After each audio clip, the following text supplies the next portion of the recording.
the account. Okay, they already settled the account. They're at step 2, perfect the title. Okay, well, you said they're still making payments. That means the account's not settled. So they stopped making payments. After they settle the account. Okay, they settled the account. They've been If they make a payment after the account's settled, then they've recontracted. Okay, so that's what I want to know. When they stop making, they're not in any foreclosure, they want to stop making payments. After they settle the account and they've done that process and perfected it, then they would not make another payment. Why would you make a payment if you settle the account? Because some people's jobs would pertain to their credit, and they need to make sure their credit. Well, they don't believe their process worked then, did they? Yeah, if that's your concern. Now, if a mark goes on your credit, ooh, you got a claim. Because you've got all these look at all the records we've perfected in support of our process at this point. Do you think notifying the credit reporting agency would be any different for an erroneous thing put on there? No. You would provide them your evidence, do a 1, 2, 3 step, and Experian, the rest of those people will also remove that off their credit. Okay. So you just, okay. That's fine. Do due again, process with remember, them. this is not for beginners. Okay? Okay, we got microphone. You got the microphone? Okay, go ahead.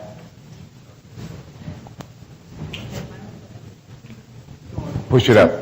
Okay. On the specific power of attorney, you're really getting that by default, is that right? Because they are not responding. Mm-hmm. Are you offering us some kind of form that we can follow?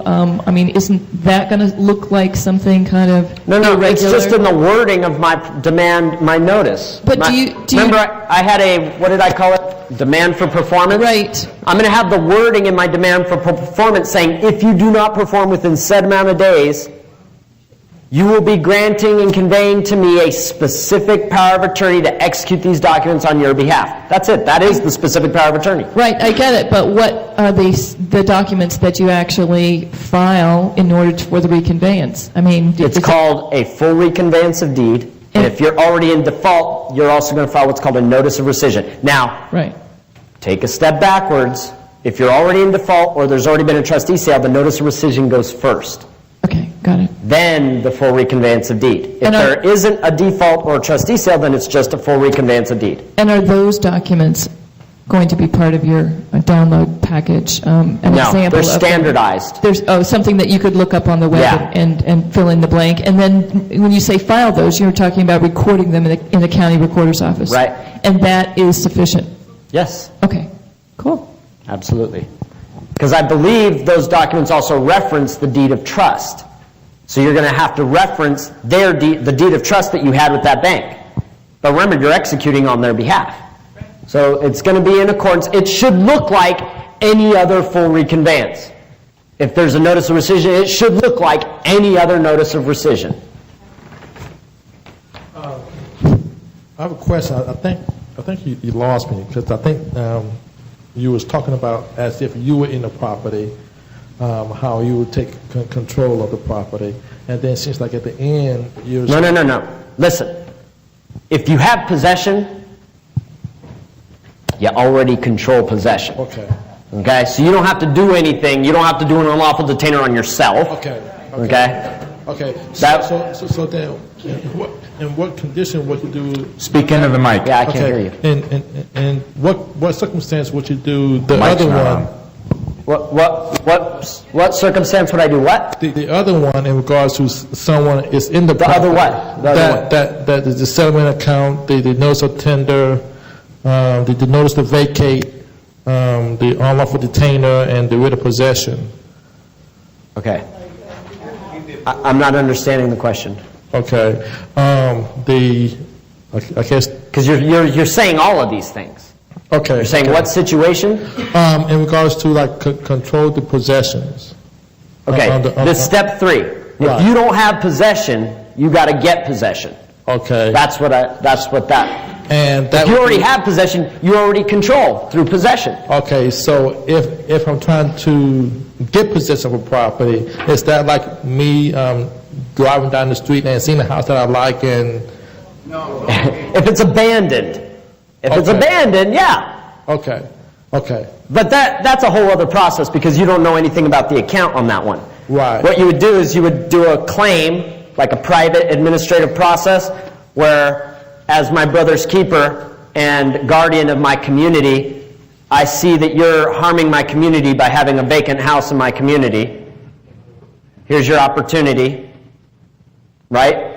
Like if I, like in Southern California, there's tent cities where people are living in tents because they've all lost their houses. I can go around to every abandoned property in my neighborhood and take it away from the bank because they're injuring my community and I'm my brother's keeper. And I can give each family in a tent a house. Or I could just look at the records of that property and see who got kicked out of this house, and I'm going to notify them, hey, I'm going to take your property back for you. Give me your account information.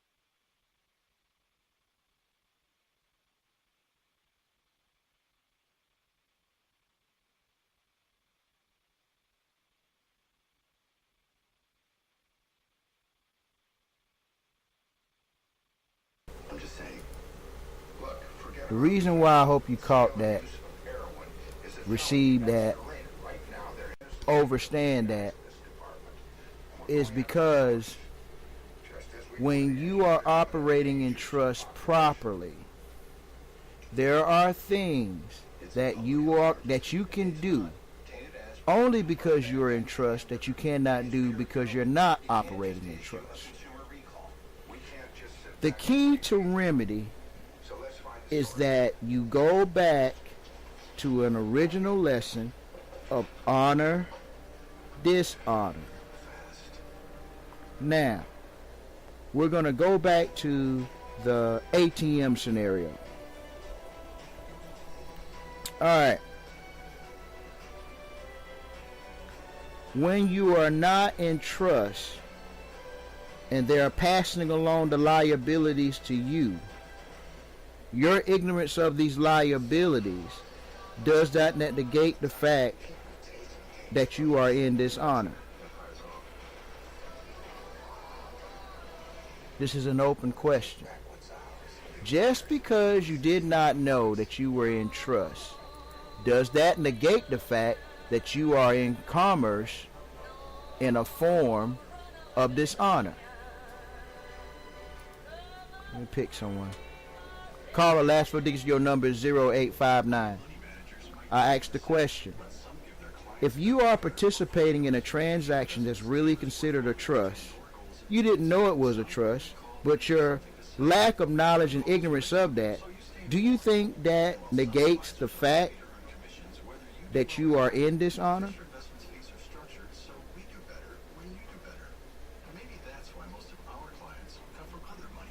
Zero 0859. 0859. I asked the question again. The mere fact that you didn't know that you were participating in a trust agreement, the fact that you're participating in one, but because you didn't know, do you think that negates the fact that you are in dishonor? No, I don't think so. Okay. I don't think so, but I see that I am to my ancestors, yes, and that's why it's been corrected. Islam. See, Islam. It is a principle.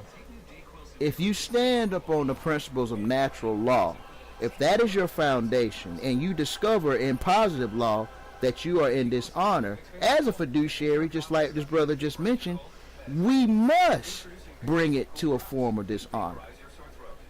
The mere fact that we don't want to serve the Creator. We want to serve man's realm because we're going to get some trinkets and some things out of it. You kind of see how that works? there is a spiritual component to this. Why is that important? Because these processes that you're doing in trust is based on honor, dishonor. Those that are in dishonor have all the remedies at their disposal in order for them to regain, restore, recapitalize, revitalize, hypothecate, reapothecate, whatever you want to do from that standpoint, because you're not the one in dishonor. But if you stay in lower self because there's some sort of benefit, but you kind of don't want to be responsible, but you want to enjoy the benefit, then what happens in the higher aspect of this, the higher laws are going to say, well, now, wait a minute. Really? You let me get this right. We're going to use what they did to Joshua. And we're going to talk about Peter and Joshua. Okay. We're going to say that your word is your bond, which is a trust. All right. When Joshua was questioned,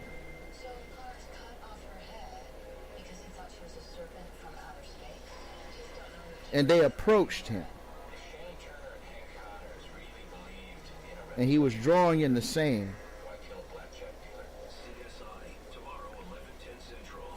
excuse me, one of the officials asked him, is it true, or is it right that we pay taxes?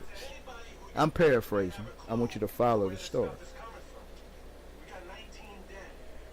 Joshua, knowing that this question was designed to entangle him in his own words, responded with a question.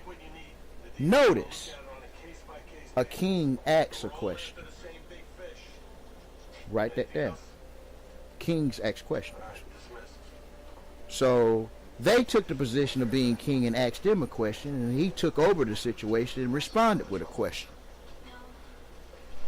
He said, and I'm paraphrasing, does any one of you guys have a coin? And somebody volunteered somehow and said yes. He said, well, whose face is on the coin? And they looked at the coin and they saw it was the image of Caesar.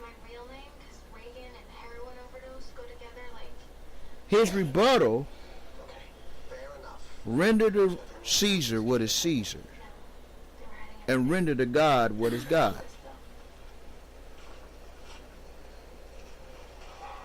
And that totally negated their cornering questions to entangle and ensnare them, because he made them liable.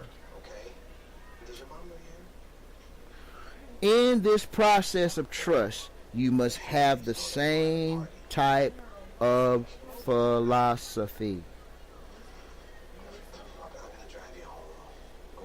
I, nor anyone external of you, can pour that into you. These are things that you have to know. So your responses are honorable. Your actions are honorable. Your documentation is just a reflection of those things.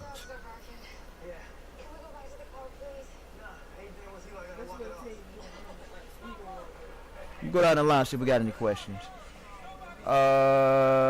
Caller, last four digits of your number is 0801. 0801. I'm checking in to see if you got any questions, comments, or concerns of anything you heard thus far in Trustee Training Civics class. 0801. 0801. Islam. No, I don't have any questions. No questions? Islam. Islam.